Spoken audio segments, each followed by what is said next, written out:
이번 시간에는 선생님하고 절대부등식을 한번 공부를 해볼 거야. 절대부등식이라는 건 뭐냐면 미지수의 값에 상관없이 항상 성립하는 부등식을 절대부등식이라고 한다고 했었잖아. 그래서 저번 시간에 선생님이랑 공부를 할 때 가장 간단한 절대부등식을 몇 가지 공부했었지. 뭐 이런 것도 있었잖아. 절대값 x는 0 이상이다. 뭐 이런 거. 그 다음에 어떤 수의 제곱은 항상 0 이상이고 이런 절대부등식들. 또 이런 것도 있었죠. 뭐 절대값 x 더하기 절대값 y가 크거나 같다, 절대값 x 뭐 이런 것도 다 절대부등식이야. 미지수에 상관없이 항상 성립하는. 그 다음에 이런 것도 있었지. 시험에 잘 나온다 그래가지고 선생님이 x의 제곱 더하기 y의 제곱 더하기 z의 제곱 마이너스 xy 마이너스 yz 마이너스 zx 이게 항상 0보다 크거나 같다라는 것도 시험에 매우 잘 나오는 절대부등식이라고 했던 거 기억나지, 그지? 오늘은 이제 이 시간에 이거에 이어서 정말 유명한 산술 기하 조합 평균과 그 다음에 코시-슈바르츠 부등식을 이용해 가지고 어떤 식의 최대 또는 최소를 어떻게 구하는지를 한번 공부해 볼 거야. 자, 먼저 산술 평균 한번 알아볼게요. 산술 평균이라는 건 뭔 뜻이냐면 산술 평균이지 산수에서 쓰는 평균을 말하는 거야. 예를 들어서 A하고 B하고 평균 구하세요 라고 하면 우리가 초딩 때부터 이렇게 했었잖아. 둘이 더한 다음에 뭐로 나눠? 2로 나눠. 이게 바로 산술 평균이야. 그 다음에 기하 평균이라고 하는 게 있는데 기하 평균은 뭐냐면 기하학에서 쓰는 평균이라고 해서 자, 가로의 길이가 A고 세로의 길이가 B인 직사각형이 있는데 이 직사각형의 널판지가 있는데 이거를 이 녀석의 넓이가 AB잖아. 얘랑 똑같은 넓이를 갖는 정사각형으로 바꿨을 때 그 한 변의 길이 정사각형 넓이가 AB니까 한 변의 길이는 루트 AB일 거 아니야? 이 루트 AB를 A와 B의 기하평균이라고 불러. 그래서 두 개를 더한다면 나누면 산술평균, 그 다음에 루트 AB는 기하평균이라고 부르고, 자, 그 다음에 조합평균이라고 하는 게 있는데 조합평균은 뭐냐면 보통 조합평균을 물리량의 평균이라고 해서 꼭 이렇게 해볼까? 자, 이게 지금 여기서까지 거리를 D라고 하는데 어떤 A라는 친구가 여기서 여기까지를 VA의 속력으로 달려가고 어떤 B라는 친구는 여길 VB라는 속력으로 달려가. 그리고 두 녀석이 갔다 돌아온다라고 생각을 해볼 거야. 딱 이랬을 때 두 녀석의 우리 뒷친구의 A라는 친구와 B라는 친구의 평균 속도, 또 평균 속력을 한번 구해보고 싶거든. 근데 속력이라는 거는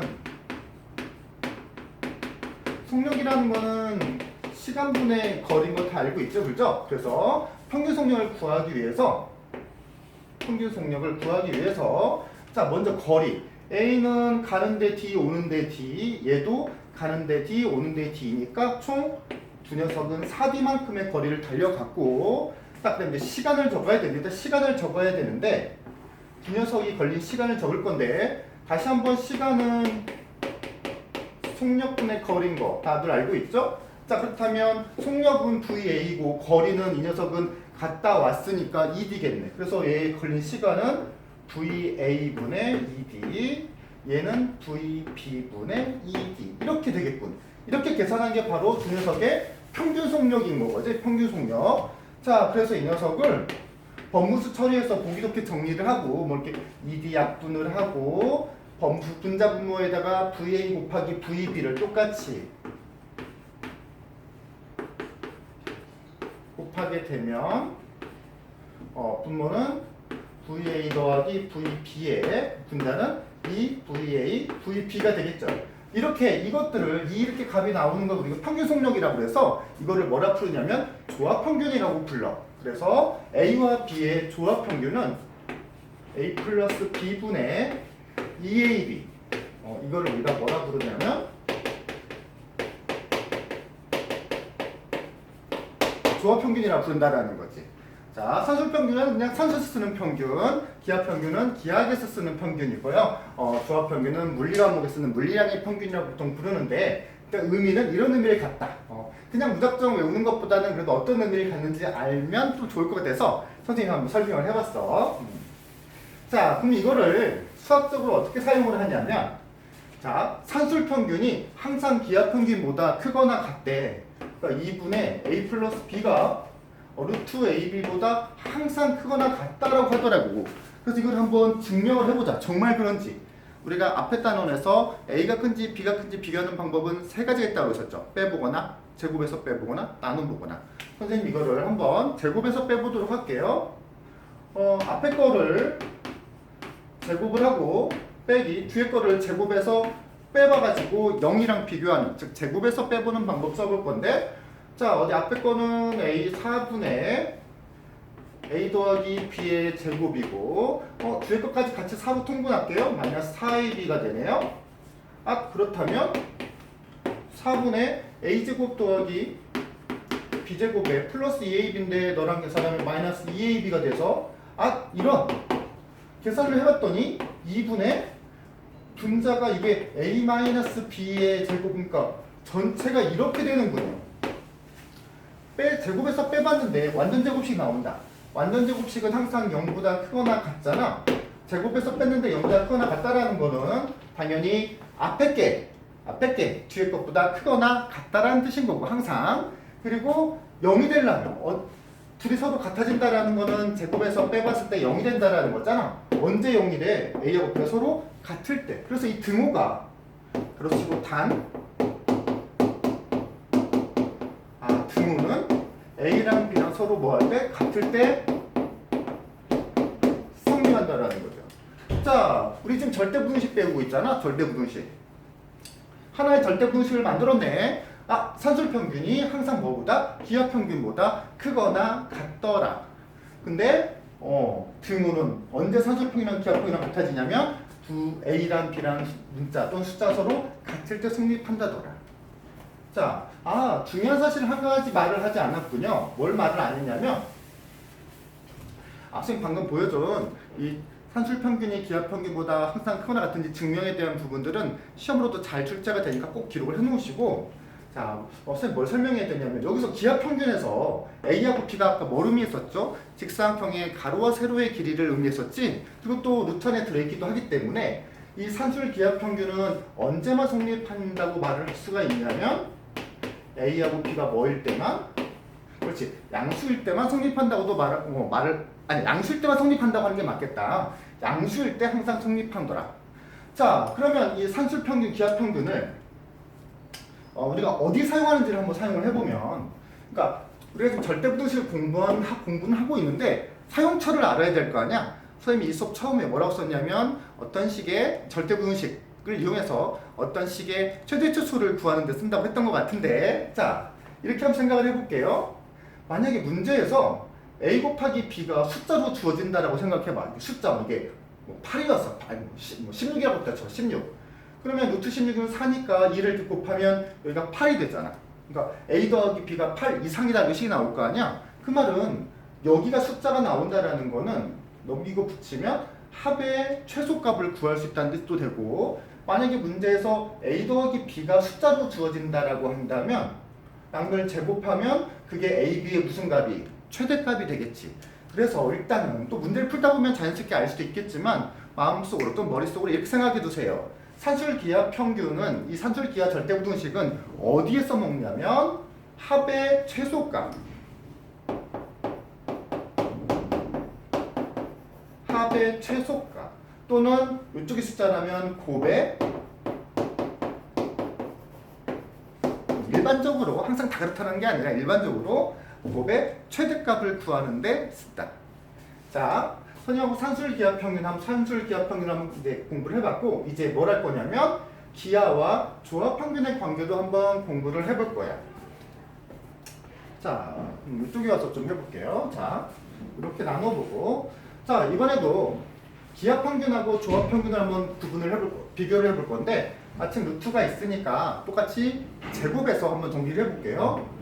자, 이거를 제곱하게 되면 ab죠? 빼기, 또 이것도 제곱을 할 거야.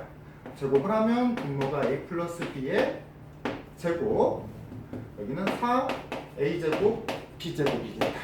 그래서 마찬가지로 통분을 해봤더니, 통분하면 분모는 a 더하기 b의 제곱일 거고 여기는 ab에다가 a 더하기 b의 제곱 빼기 4 이렇게 만들어지겠네. 그죠? 자, 그런 다음 다시 분자를 예쁘게 정리를 해볼 거야. 분자를 AB가 공통으로 있으니까 이렇게 AB로 묶어보면 여기는 A 플러스 B의 제곱 빼기 4 AB가 되죠. 아까 우리가 산술기하에서도 증명했던 모습이 또 나오긴 하는데 여기서 분자를 예쁘게 정리를 하게 되면 이건 AB고 요 안에를 다시 정리하면 이게 A-B의 제곱이 된다는 거야. 자, 기하평균과 조합평균을 제곱해서 빼봤더니 이렇게 만들어지네. 근데 아까 우리하고 A하고 B는 양수라고 했잖아. 양수. 그러니까 분모는 제곱이니까 양수고요. A, B도 양수고요. A 빼기 B의 제곱은 0 이상이겠죠. 제곱해서 빼봤더니 0 이상이 나오네. 그 말은 뭔 말인 거야? 제곱하기 전에 전인 기하평균과 조합평균의 관계 역시 기하평균이 항상 뭐보다 조합평균보다 항상 크거나 같다라는 걸 의미하고 그 등호는 역시 이게 0이 될 때인 A하고 B가 똑같을 때다라는 거지. 그래서 더 연결을 해보면 이걸 쭉 하나로 연결을 해보면 산술평균이 기하평균보다 크거나 같고 기하평균이 조합평균보다 항상 크거나 같은데 이 등호들은 언제 성립한다? 등호는 A랑 B랑 서로 뭐 할 때? 같을 때 성립한다라는 거지. 한번 이쪽을 공부해봤던 친구들도 이미 알고 있을지 모르겠지만 거의 이제 이게 실전에 출제될 때는 거의 산술 기하가 한 99.9% 출제가 되고 조합은 아주 살짝 출제가 되거든. 그래서 보통 우리 친구들이 이 산술기하 조합평균을 공부할 때 여기까지만 잘 기억하고 있는 친구도 많고 좀 이거 더 깊이 공부를 한다고 생각한다면 조합평균과 좀 기억을 해보는 것도 괜찮아.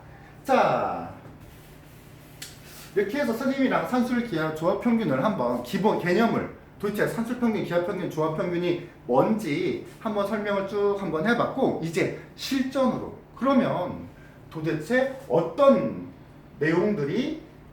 문제들이 산술기하평균을 가지고 문제를 푸는 거고 코시 슈바르츠가 문제를 푸냐는 설명을 해야겠네.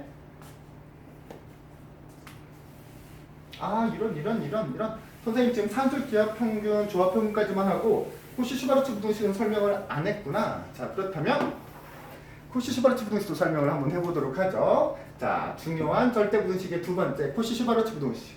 실은 코시랑 슈바르츠랑 사람 이름이에요. 사람 이름이야. 선생님 우리는 귀찮아서 코시 부등식 이렇게 부르긴 하는데 자, 코시 부등식, 코시 슈바르츠 부등식이라는 건 뭐냐면 자, a제곱 더하기 b제곱 x제곱 더하기 y제곱 자, 이 녀석이 항상 크거나 같다 얘랑 곱하고 얘랑 곱한 ax 플러스 by의 제곱보다 항상 크거나 같다라는 게 코시 슈바르츠 부등식이야.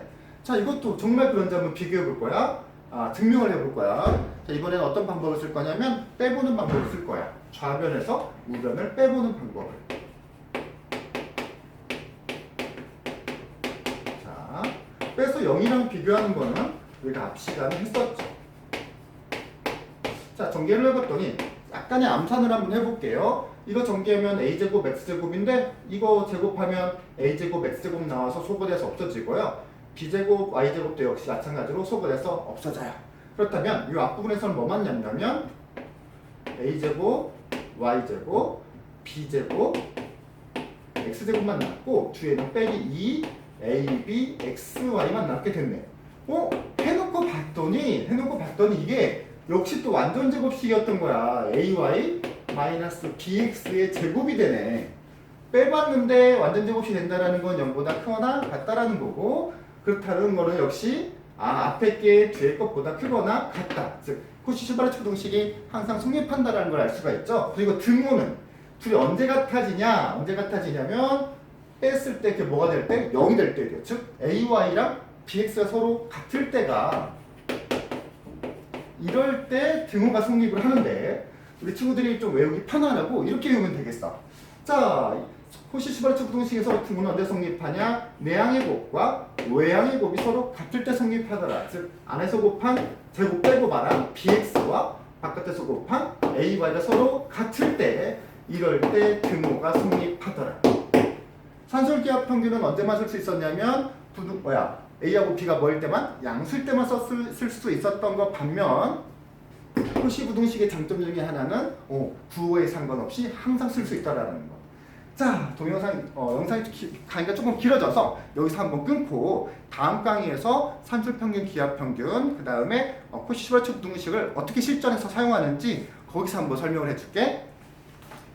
자, 다음 강의에서 만나요.